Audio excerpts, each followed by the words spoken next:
அண்மை செய்தியை பார்த்துக் கொண்டிருக்கிறோம். திமுக கூட்டணியில் மதிமுக இன்றைக்கு தொகுதி பங்கீடு தொடர்பாக பேச்சுவார்த்தை நடத்திய நிலையில் மதிமுக கேட்ட 2 மக்களவை மற்றும் 1 மாநிலங்களவை தொகுதிகளை ஏற்க திமுக மறுப்பு தெரிவித்து விட்டதாக தகவலானது வெளியாகி இருக்கிறது. கூடுதல் விவரங்களோடு செய்தியாளர் பாரி கார்த்திக் இணைஞ்சிருக்கிறீங்க. முழு விவரம். வணக்கம். திமுக மற்றும் மதிமுகவினுடைய வருகின்ற 2024 நாடாளுமன்ற தேர்தல் தொகுதி பங்கீடு குறித்து முதல் கட்ட பேச்சுவார்த்தையை தற்போது அறிவாலயத்தில் துவங்கியது.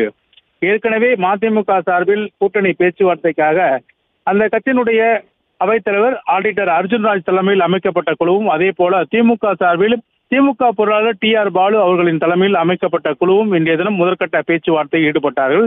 அந்த பேச்சுவார்த்தையின் போது ஏற்கனவே மதிமுக சார்பில் 6 விருப்ப தொகுதிகள் என்ற அடிப்படையில் 6 விருப்ப தொகுதிகள், அதே போல அந்த கொடுக்கப்பட்ட 6 விருப்ப தொகுதியில் 2 தொகுதிகள் தர வேண்டும் என்றும் கோரிக்கையாக வைத்திருக்கிறார்கள். குறிப்பாக 2 மக்களவை தொகுதி, அதே போல 1 மாநிலங்களவை உறுப்பினர் பதவியும் கொடுக்க வேண்டும் என்றும் தற்போது கோரிக்கையாக வைத்திருக்கிறார்கள். குறிப்பாக 2 மக்களவையிடம், அதே போல 1 மாநிலங்களவை உறுப்பினர் பதவி கொடுக்க வேண்டும் என்று கோரிக்கையாக வைத்திருக்கிறார்கள்.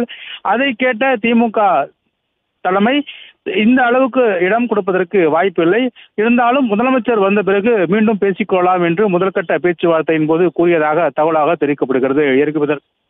வருகின்ற நாடாளுமன்ற தேர்தலை பொறுத்தவரைக்கும் 2 மக்களவை, அதே போல 1 மாநிலங்களவை இடை தர வேண்டும் என்று தற்போது மதிமுக சார்பில் திமுகவுடன் கோரிக்கையாக வைக்கப்பட்ட நிலையில் அதை முதற்கட்ட பேச்சுவார்த்தையில் திமுக சார்பில் அமைக்கப்பட்ட அந்த பேச்சுவார்த்தை குழுவானது மறுப்பு தெரிவித்திருக்கிறது. இந்த அளவுக்கு இடம் கொடுக்க வாய்ப்பில்லை, வேண்டுமானால் முதலமைச்சர் வந்த பிறகு மீண்டும் பேசலாம் என்றும் தற்போது அவர்களிடம் கூறியிருக்கிறார்கள்.